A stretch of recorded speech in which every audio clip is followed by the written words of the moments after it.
ľudia, ak máte nejaký plán, alebo chcete proste niečo urobiť, čo cítite, že proste to je dobre, urobí vás to proste šťastným, máte tú potrebu, tak to proste urobte. Pretože zober si, že ty jedného dňa proste zomreš.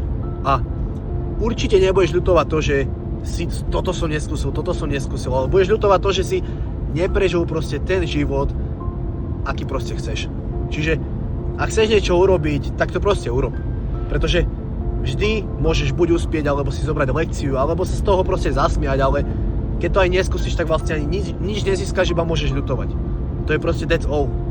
Čiže nebojte sa či už riskovať, alebo robiť veci, ktoré vás robia šťastným a absolútne sa nezaujímajte o to, čo kto, kedy si čo o vás myslí a tak ďalej.